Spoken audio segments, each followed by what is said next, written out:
A FDA, que é a agência norte-americana que controla aí comida e alimentação, é quase uma Anvisa, meio vigilância sanitária do Brasil, acabou de divulgar uma medida sobre a eliminação de determinados corantes nos alimentos aqui nos Estados Unidos.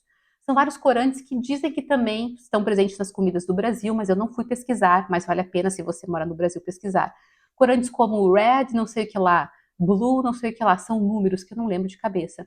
E que estão presentes em muitos, muitos, muitos alimentos. Sério, eu posso te dizer, eu sei, porque eu moro nos Estados Unidos, eu escaneio os códigos de barras com um aplicativo que me fala quais aditivos estão presentes. E o que essa agência tem falado? Que os estudos mais recentes mostram que esses aditivos são cancerígenos, como a gente já sabia, podem causar problemas cardíacos, podem levar a diabetes, obesidade, entre outros problemas de saúde diversos que nós já desconfiávamos e outros nós já tínhamos certeza.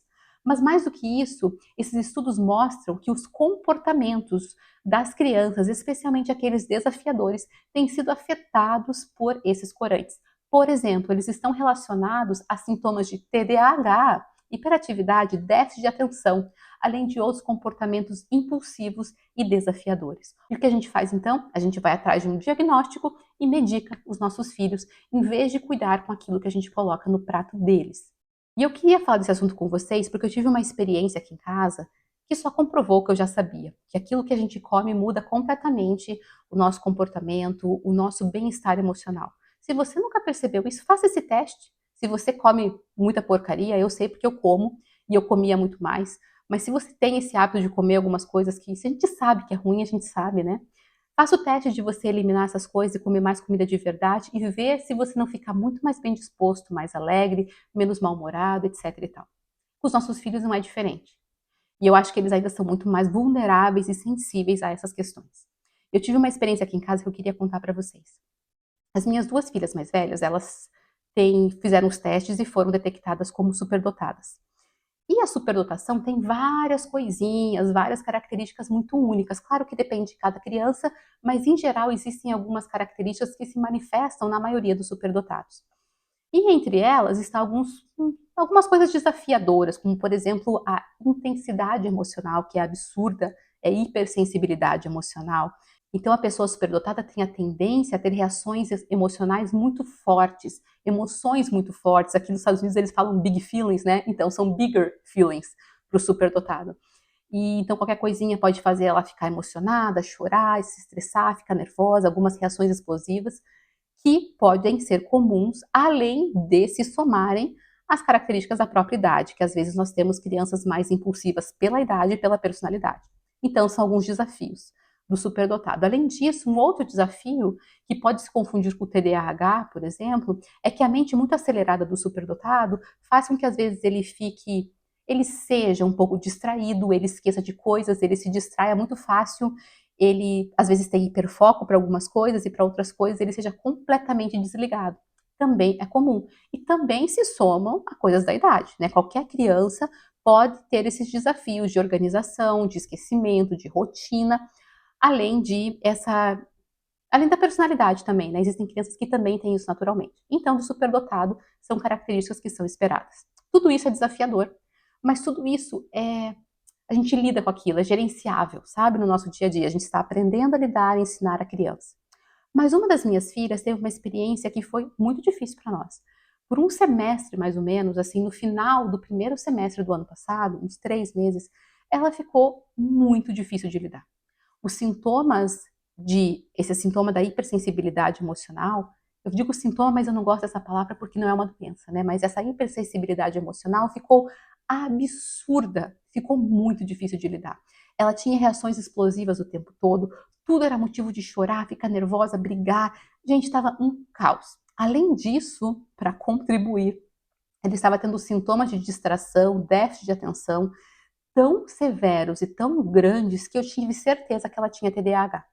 Eu falei, não é possível, essa menina tem TDAH, porque olha só, era vez após vez, e não era coisa só relacionadas ao que eu falasse. Seria fácil eu falar para você, ela não fazia o que eu pedia para ela fazer. Mas não, ela não fazia coisas que ela queria fazer, devido ao nível de distração e de déficit de atenção realmente apresentado. Ou seja, uma coisa que era comum da idade, mais personalidade, mais superdotação, virou algo caótico. E foram uns 3 meses assim. A gente terminou as aulas, fomos para o Brasil passar o verão lá, o verão daqui, né, o inverno lá. Eu até fui atrás de uma especialista para investigar o TDAH, inclusive foi quando a gente finalizou o diagnóstico de superdotação. E assim, o que me chamou a atenção principalmente? Primeiro que ela começou a melhorar lá no Brasil. Quando a gente terminou as aulas aqui, ela começou a melhorar. Segunda coisa, a especialista me falou que ela tinha algumas coisas muito boas que não fazia o menor sentido ser TDAH. Por exemplo, ela falou a memória de trabalho dela é incrível. O que é memória de trabalho? É, por exemplo, eu falar, fulana, sobe no meu quarto, na segunda gaveta do meu criado mudo tem um caderno verde. Você abre na terceira página, vai ter um número. Você pega esse número e traz para mim, decora esse número e traz para mim, por favor. E ela fazer isso. Isso é memória de trabalho. Ela sabe tudo o que ela tem que fazer. Só que, gente, com a minha filha não estava sendo assim. Eu falei, mentira, ela não é assim, não. Porque eu teria que falar, vai lá em cima. Daí quando ela estivesse lá em cima, eu ia falar, vai no meu armário. Chegou? Segunda gaveta. Abriu? Tem um caderno verde? Tem? Beleza, agora abre. Eu ia ter que fazer passo por passo, porque ela não lembrava dessas coisas. Não lembrava. A gente voltou para cá e as coisas começaram a melhorar. Começaram a melhorar, melhorar, e eu resolvi parar e analisar o que tinha mudado na nossa vida. Porque primeiro eu pensei que poderia ser, ela melhorou nas férias porque está sem a rotina escolar. Mas o ano voltou, a rotina escolar voltou e ela continuou melhorando, continuou tendo o quê? Aqueles comportamentos desafiadores, mas num nível normal, gerenciável, que a gente estava trabalhando, igual era antes. E eu comecei a avaliar o que tinha acontecido de diferente. E sabe o que aconteceu de diferente? Naquele semestre, quando ela começou a ter esses problemas, foi o semestre que eu deixei ela almoçar, o almoço da escola. Normalmente eu mando o almoço delas, das minhas filhas. E naquele semestre, ela pediu para comer na escola e eu deixei. E a gente olhava o cardápio, escolhia a opção menos pior. Às vezes eu deixava ela comer uma pizza, um hot dog. Mas assim, tinha muitos dias que eram comidas ok. Macarrão com molho vermelho, arroz com frango, aquele wrap de peito de peru, sabe? Tipo rapidez, assim. Aquilo lá com peito de peru e queijo, salada. Sabe? Coisas assim que não são a pior coisa do mundo. Um pãozinho com uma carne moída. E daí eu comecei a fazer toda essa relação. Eu não sei se você já ouviu essa frase. Muitos psiquiatras falam, já ouvi, falando que o intestino é o segundo cérebro. Tirando o sistema nervoso, o intestino é o órgão que mais tem células nervosas, neurônios nele.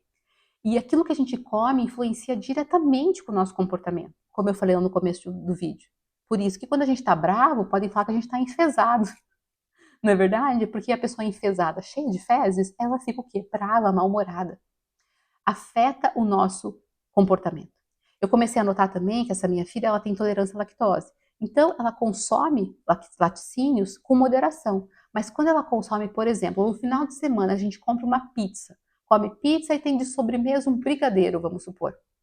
No dia seguinte ela já começa a ter um comportamento mais explosivo e mais difícil de lidar. Eu tenho mostrado isso para ela. E isso tudo me fez entender que todo aquele desafio que a gente teve estava muito mais relacionado à alimentação do que qualquer outra coisa. E talvez você me fale, nossa, Melina, mas a tua filha comia M&M, Skittles e Doritos na escola todos os dias? Não, como eu falei, né? Tinha o macarrão com molho vermelho, como eu falei, tinha o frango com arroz, mas acredite, tinha Doritos também. Agora, a questão é, você acha que eles escolhem o tomate e eles fazem molho de tomate ou eles compram o molho de tomate mais barato que tem? Gente, ultraprocessados aqui nos Estados Unidos, porque novamente, eu sei que tem no Brasil, ok? Eu sei que tem ultraprocessados no Brasil e muitas coisas ruins no Brasil. Mas aqui nos Estados Unidos o negócio parece pior, porque aqui a cultura geral é buscar o mais fácil. No Brasil, é claro que tem o pessoal que vai procurar o mais fácil, não tá nem aí para nada, não quer se esforçar e vai comer só porcaria. Mas é muito menos do que aqui. Sabe? No Brasil, parece aquela pessoa que só come porcaria. Todo mundo olha assim, puxa vida, vai comer porcaria o tempo todo. Até a gente já come assim, meio, puxa vida, porcaria. Sabe? A gente já tem essa noção, puxa, isso é porcaria. Vou comer só de vez em quando, sabe? Vou cuidar. Eu não sei você, mas eu tenho isso. A gente come algumas porcarias aqui em casa, de vez em quando a gente fala assim, ó, é hoje, né? Porque a gente sabe que não pode comer sempre. Aqui, a cultura geral é que o pessoal não se importa. Parece que tá tudo bem sempre, entendeu? Parece que não tem esse alerta, no geral, é claro, tem as exceções, né, gente? Mas parece que no geral o pessoal não tem essa preocupação.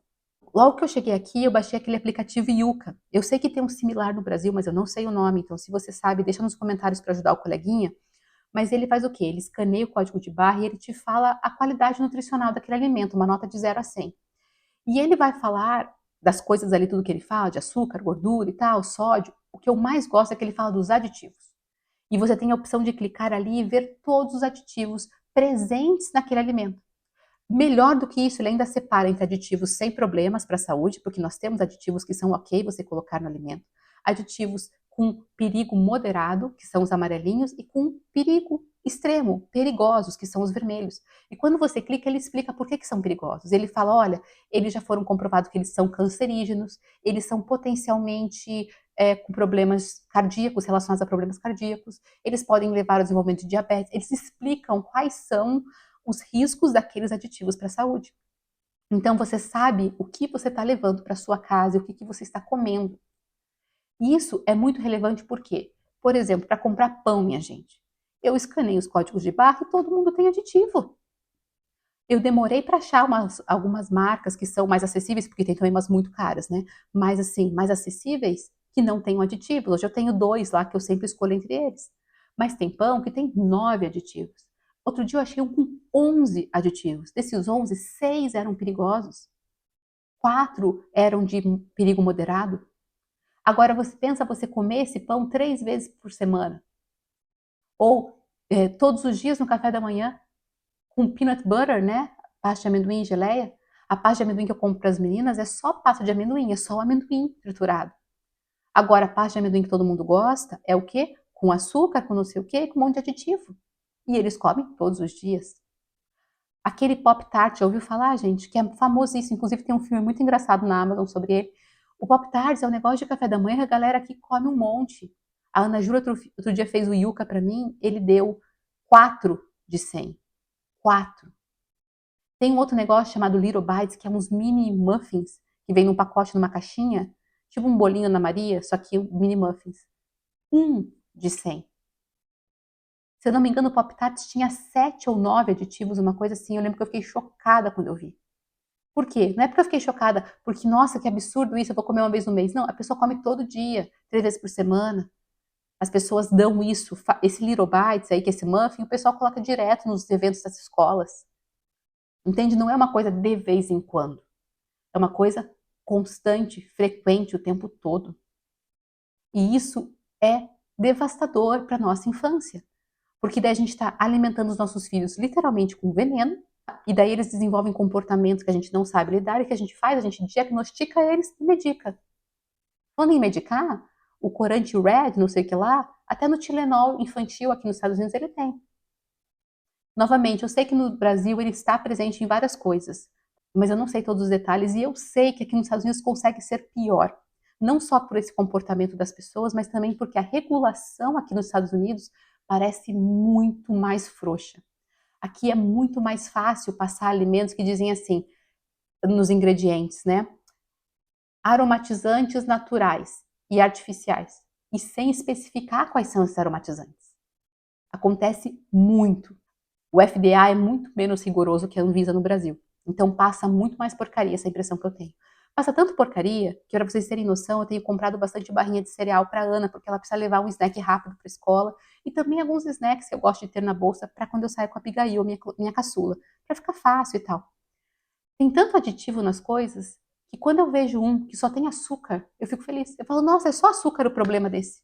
Não tem nenhum aditivo. Gente, é de comemorar, vou comprar esse. De tão difícil que é você achar esses produtos sem, inclusive produtos que se dizem saudáveis. Ah, a barrinha de proteína tal, o biscoito da criança não sei o quê, açúcar. Aqui o pessoal é fascinado no Goldfish, no Teddy Grahams, no Little Bites, no Pop Tarts, tudo isso, gente, que as crianças comem de monte. Carregam pacotes e pacotes cheio desses aditivos, inclusive esses que vão ser proibidos agora. E só para encerrar aqui, eu sei que no Brasil o negócio é um pouquinho melhor por duas coisas. Uma, porque volta e meia eu vejo no Instagram post de gente falando aqui nos Estados Unidos e comparou produtos dos Estados Unidos com produtos da Europa. E os da Europa são muito mais saudáveis que os dos Estados Unidos, porque eles não autorizam determinados corantes, determinados aditivos, etc e tal. Além disso, tem um outro motivo pelo qual eu sei que aqui o negócio fica um pouco pior. Eu não sei quem lembra, mas eu lembro claramente uma propaganda da Hellmann's, que perguntavam para as pessoas: quantas calorias você acha que tem uma colher de Hellmann's? E as pessoas falavam e eles falavam: não, tem só 40. 40! E virou tipo um slogan assim por um período, que uma colher de Hellmann's tinha 40 calorias. Sabe quantas calorias tem uma colher de Hellmann's aqui? 100 calorias. Gente, é 150% a mais de calorias. Você sabe o que é isso? 150% a mais. Então o negócio aqui realmente é preocupante e eu espero que essa nova administração aí da FDA faça alguma coisa para melhorar a saúde, porque as nossas crianças não merecem ficar sendo aí intoxicadas. Hoje eu mando os lanches para as minhas filhas e mesmo assim eu tenho que ficar cuidando com o pão que eu mando, o bolacha que eu mando, o barrinha de cereal que eu mando, porque se a gente não cuida, a gente está mandando veneno para os nossos filhos. E eu fiz toda essa volta aqui, falei de um monte de coisa distinta, mas se alguma coisa fez sentido para você, comenta aí. Eu acho que os nossos comentários sempre ajudam uns aos outros aqui no nosso YouTube.